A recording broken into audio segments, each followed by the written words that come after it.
de cette communication, nous verrons comment les théories des communs comme arrangement institutionnel et du commun comme principe politique apportent un nouvel éclairage sur la question stratégique de la propriété. Premièrement, nous exposerons brièvement les fondements de l'idéologie propriétaire dans laquelle s'enracine le discours hégémonique actuel sur la propriété. Deuxièmement, nous verrons comment les théories des ou du commun remettent en cause cette conception dominante de la propriété comme droit unique, individuel et absolu sur une chose. Tout d'abord, l'idéologie propriétaire. De l'Antiquité jusqu'à nos jours, de nombreux argumentaires ont été élaborés pour légitimer la propriété privée. On distingue habituellement deux grands ensembles d'arguments modernes visant à justifier l'appropriation privative que sont, d'une part, les théories du droit naturel et d'autre part, l'approche conventionnaliste.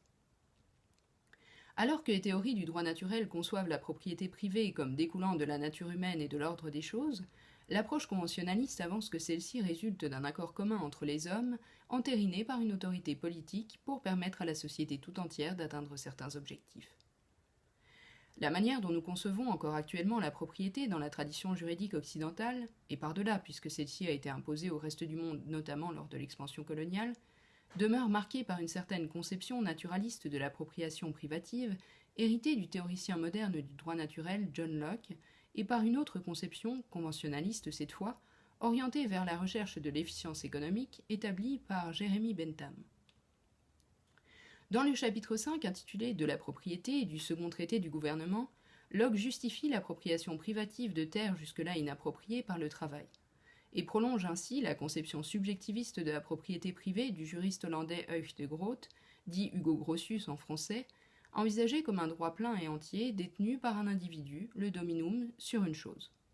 En ce sens, la propriété relève d'abord de l'ordre de la nature et est ensuite susceptible de faire l'objet d'une régulation sociale si celle-ci est considérée comme injuste, c'est-à-dire s'il n'en reste pas assez en qualité et en quantité pour satisfaire les besoins de subsistance des autres.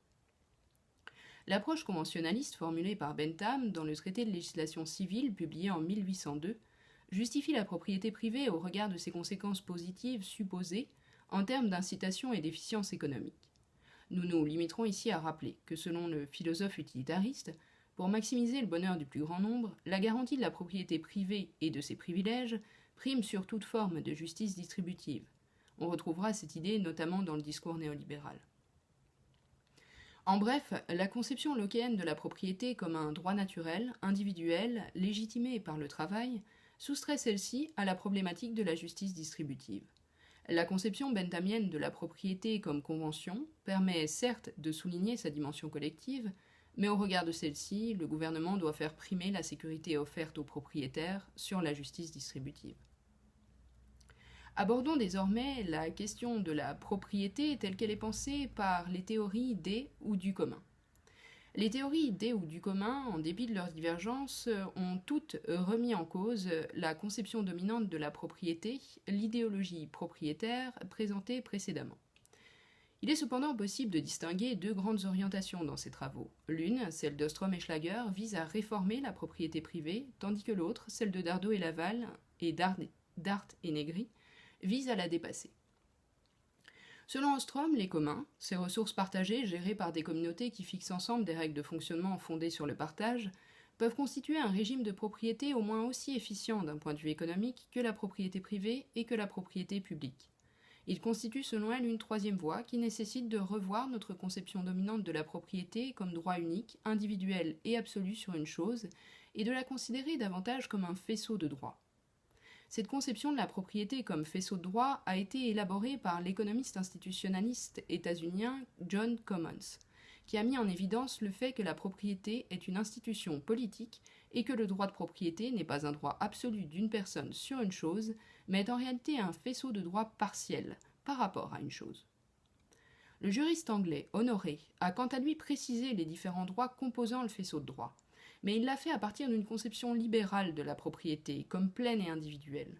Le démembrement temporaire du droit de propriété en un faisceau de droits distribué entre plusieurs personnes ne remet ainsi plus fondamentalement en cause la propriété individuelle, puisque le propriétaire protégé contre l'expropriation conserve le noyau dur de la propriété, c'est-à-dire les droits de posséder, de disposer et d'aliéner son bien, donc au final celui d'exclure les autres. La notion initialement critique a ainsi été cooptée et rendue conforme au projet libéral, puis néolibéral, avec sa récupération par la théorie économique des droits de propriété à partir des années 70. Le droit d'exclure est considéré comme le premier droit du faisceau, autour duquel les autres droits subordonnés sont organisés. Cette notion se voit ainsi mobilisée pour réaffirmer une conception subjectiviste de la propriété.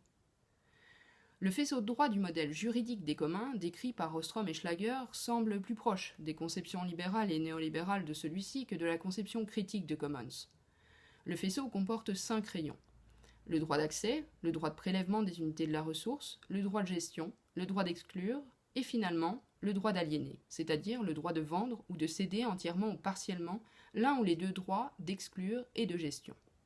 Le fait que certains participants au commun détiennent des droits hiérarchiquement supérieurs à ceux détenus par les autres, celui d'exclure et d'aliéner notamment, semble ainsi indiquer que le faisceau de droit n'est qu'un démembrement temporaire d'un droit de propriété plein et entier, pouvant à tout moment être révoqué par le ou les détenteurs de ces droits supérieurs. Cela a notamment été noté par Dardot et Laval, qui rejettent cet usage de la notion de propriété comme faisceau de droit. Dardot et Laval, tout d'abord, ils opèrent une distinction entre les communs comme arrangement institutionnel, tel que conçu par Elinor Ostrom, et le commun comme principe politique de délibération et de codécision démocratique, tel que pensé notamment par Negri et Hart. Lors de l'acte initial de création de règles de gestion commune, une communauté établit une ressource ou un espace comme commun. C'est une praxis instituante qui l'institue comme telle, c'est-à-dire une pratique continuée de gouvernement des communs par les collectifs qui les prennent en charge, qui est caractérisée par la délibération et la codécision démocratique sur les règles d'usage conformément à une finalité. L'influence de la pensée de Cornelius Castoriadis sur la manière dont les deux auteurs conçoivent le commun comme praxis instituante a pour corollaire une relative imprécision quant aux formes que devraient prendre les rapports de propriété en vue d'atteindre l'autonomie individuelle et collective. En effet, ce sont les individus autonomes composant la société autonome qui devront, après avoir démocratiquement délibéré et dans un acte libre, conscient et lucide, se doter de lois régissant les relations propriétaires. Il est donc difficile de se prononcer quant aux multiples formes que celles-ci pourraient prendre. Pour contourner cette difficulté, Dardot et Laval examinent différentes voies adoptées à travers le temps afin d'estimer leur capacité au regard du dessein d'autonomie. Ils écartent ainsi, comme dit précédemment, le recours à la notion de faisceau de droit, car en dépit de l'ouverture de la propriété à la pluralité des droits sociaux, celle-ci ne remet pas en cause la hiérarchie des droits distribués entre les participants. La voie privilégiée par les deux auteurs est celle d'une révolution castoriadienne, c'est-à-dire un dépassement progressif de la propriété par l'institution politique continue d'un droit de l'inappropriable. Le droit du commun, c'est ce droit de l'inappropriable. Le commun ne peut en effet pas faire l'objet d'un droit de propriété, les usagers du commun ne sont pas propriétaires de celui-ci, ils détiennent le droit de participer à la production et à la révision des règles encadrant l'usage commun, mais ils ne sont pas propriétaires du commun. Selon Dardot et Laval, le droit du commun se présente donc comme une forme juridique alternative au droit privé et au droit public et comme une forme institutionnelle alternative à la propriété tant privée que publique. La prolifération des communs doit permettre à terme de relativiser l'importance de la propriété, tant privée que publique, et donc de favoriser l'autonomie. Selon Hart et Negri, le commun est généré dans le cadre de la production biopolitique de la multitude et capté par le biopouvoir de l'Empire pour le mettre au service du capital mondial. Le commun est donc porteur d'un potentiel d'autonomie qui peut être réalisé par l'expropriation des capitalistes et l'exercice du pouvoir constituant de la multitude, qui est à comprendre comme une révolution permanente qui s'oppose au pouvoir constitué de l'Empire. L'Empire, c'est la nouvelle forme de souveraineté, à la fois post-étatique et post-impérialiste, qui a vu le jour après l'effondrement de l'Union soviétique. Après avoir longtemps considéré le droit avant tout comme un outil de domination, Hart et Negri, dans leur dernier livre, paru en 2017, ont commencé à l'envisager également comme un potentiel outil d'émancipation.